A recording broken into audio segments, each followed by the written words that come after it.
अस्सलामुअलैकुम, मैं हूं महार फयाज और आप देख रहे हैं मेरा यूट्यूब चैनल महार व्लॉग। आज जनाब मैं आप दोस्तों को बताऊंगा, अगर आप मलेशिया में विजिट वीजे पर आते हैं, यहां पर रूम के अखराजात कितने होते हैं, ट्रांसपोर्ट के अखराजात कितने होते हैं और खाने पीने के अखराजात कितने होते हैं।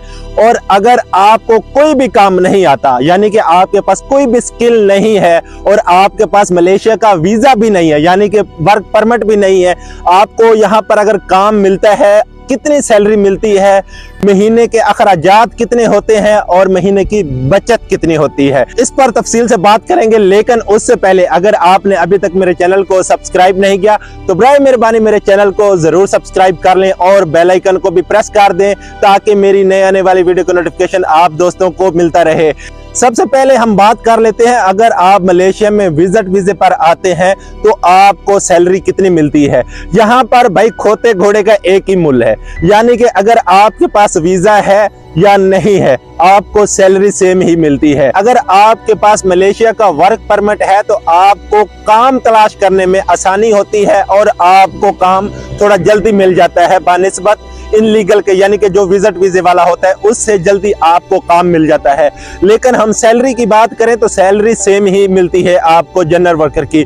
यहाँ पर ज्यादातर जो काम होता है वो सप्लाइयों का काम होता है, ठीक है। एक बंदा है, मिसाल के तौर पर मैं अपने ऊपर मिसाल ले लेता हूँ, मिसाल के तौर पर मैं एक सप्लायर हूँ जनाब, मेरा जो पीछे कॉन्टेक्ट है फी बंदे का मैं 80 रिंगट लूंगा, मैं आप लोगों को 60 रिंगट दूंगा या 65 रिंगट दूंगा। इस तरह जनाब यहाँ पर सप्लायर बहुत ज्यादा है मलेशिया में।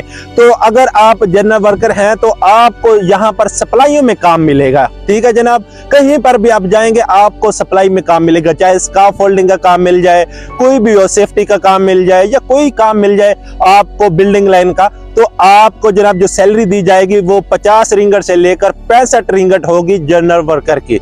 इससे ज्यादा आपको नहीं मिलेगी, चाहे आपके पास वीजा है या आपके पास विजिट वीजा है या आपके पास कोई भी वीजा नहीं है, तो आपको इतनी सैलरी मिलेगी। अगर हम बात कर लें महीने की, तो महीने में आपकी जो सैलरी बन जाती है इस बेसिक के साथ तकरीबन 2500 से लेकर 2800 बन जाती है, चाहे आप विजिट वीजे पर हैं या आपके पास वीजा है।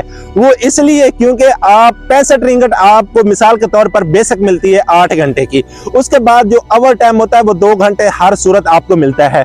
2 घंटे जो आपको ओवर टाइम मिलेगा वो 1.5 होगा, यानी कि अगर हम बात करें 8 घंटे की तो आपकी जो बेसिक है वो 65 रिंगट है, 8 रुपए घंटा बन गई। तो जब आप 2 घंटे ओवर टाइम लगाएंगे तो 2 घंटे का आपको 24 रुपए मिलेंगे, 24 और तकरीबन 65 तकरीबन ये 90 रिंगट बन जाता है। तो इस तरह आप 30 दिन आप काउंट कर ले, तकरीबन ये 2500 से लेकर 2800 तक सैलरी बनती है जो आपको महीने की मिलती है। इसके बाद हम बात करते हैं खाने पीने की। तो खाने पीने के अखराजात जो आएंगे आप लोगों को, अगर आपके घर में 5 बंदे हैं या 10 बंदे हैं, आपको पता है जितने बंदे ज्यादा होंगे उतने ही खाने पीने के जो अखराजात होते हैं वो कम आएंगे।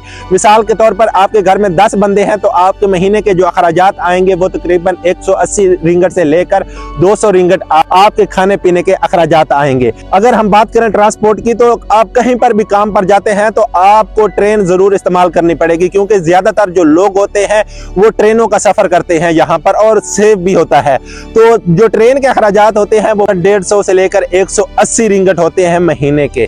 आने जाने का जो किराया होता है आपका वो तकरीबन 150 रिंगट से लेकर 180 रिंगट होता है एक महीने का।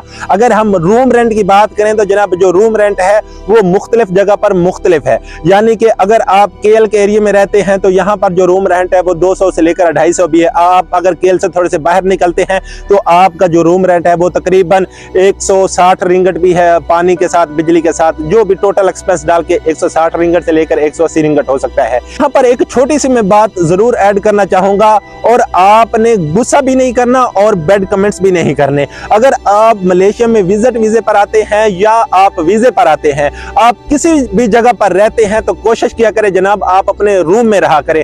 ऐसा ना किया करें जैसे आप पाकिस्तानों में चौराहों में खड़े हो जाते हैं, सर ऐसा ना किया करें। जिस बिल्डिंग में मैं रहता हूँ वहां पर बहुत ज्यादा जनाब पाकिस्तानी आए हुए हैं जनाब विजिट वीजे वाले।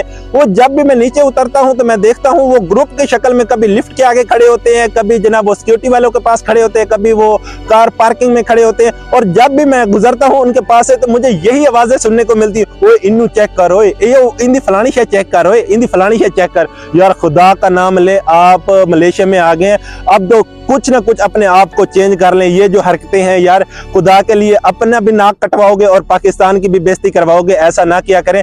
जनाब बाहर जाना भी है तो आप कोशिश करें किसी रेस्टोरेंट पर जाकर बैठ जाएं, वहां पर चाय ऑर्डर करें, आप कोल्ड ड्रिंक्स ऑर्डर करें, कुछ भी ऑर्डर करें, वहां पर बैठकर आप जो करें करें। लेकिन ये जो आप चौक चौराहों में खड़े हो जाते हैं ग्रुपों की शक्ल में, सर ऐसा ना किया करें। आपको पता है यहाँ पर लोकल फैमिलियां होती हैं, वो बहुत परेशान होती हैं। फिर इसका असर क्या होता है, जब आप ग्रुपों की शक्ल में खड़े होते हैं और लोकल लड़कियों को देखते हैं तो फिर यही लोग कंप्लेन करते हैं जनाब इमिग्रेशन को। इमिग्रेशन उस बिल्डिंग में पड़ती है और तमाम जो फॉरेनर लोग होते हैं उनको उठाकर ले जाती है। सिर्फ क्यों? आप लोगों की हरकतों की वजह से। आप मलेशिया में आते हैं तो अपने घरों में रहें, वरना आप किसी रेस्टोरेंट में जाकर चाय पिए, बोतल पिए, 2 घंटे बैठे, 5 घंटे बैठे, जितना टाइम आप बैठना चाहते हैं वहां पर बैठे। लेकिन इस तरह की हरकतें ना किया करें कि आप कभी सिक्योरिटी वाले के पास डेरा जमा लें या कार पार्किंग में खड़े होकर ग्रुपों की शक्ल में 15-15, 20-20 लोग खड़े हो जाते हैं। जो यहाँ पर आते हैं, जो नए लोग होते हैं, वो बेचारे समझते हैं जो पाकिस्तानी माहौल है।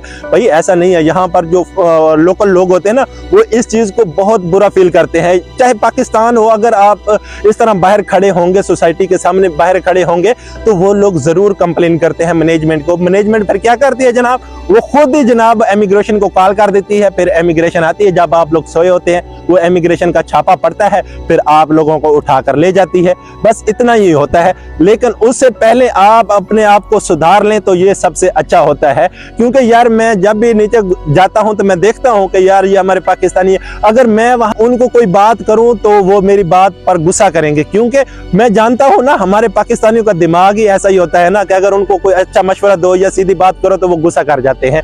तो मैं इसलिए आप लोगों को समझाना चाहता हूं, यार आप मेरे भाई हो, जब आप बाहर आते हो तो आपको उस माहौल का पता नहीं होता कि वहां पर क्या माहौल है, क्या कल्चर है, क्या तरीकाकार है रहने का, रहन सहन आपको पता होना चाहिए कि किस तरीके आपने रहना है। उम्मीद है आज की वीडियो आप दोस्तों को पसंद आएगी। वीडियो पसंद आए तो वीडियो को लाइक करें और चैनल को जरूर सब्सक्राइब करें। तब तक के लिए अल्लाह ने के बाद।